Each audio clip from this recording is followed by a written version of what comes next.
first stanza of the poem you find there. To the virgins to make much of time? Yes. Gather ye rosebuds while ye may. Old time is still a-flying. And this same flower that smiles today, tomorrow will be dying. Gather ye rosebuds while ye may. The Latin term for that sentiment is Carpe Diem. Now, who knows what that means? Carpe Diem. That's seize the day. Seize the day. Gather ye rosebuds while ye may.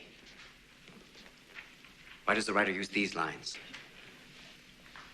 Because we are food for worms, lads.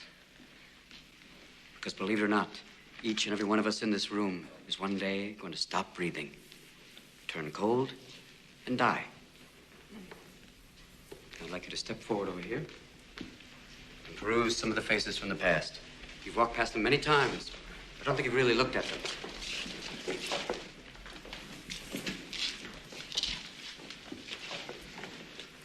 They're not that different from you, are they? Same haircuts, full of hormones, just like you. Invincible, just like you feel. The world is their oyster. They believe they're destined for great things, just like many of you. Their eyes are full of hope, just like you. Did they wait until it was too late to make from their lives even one iota of what they were capable?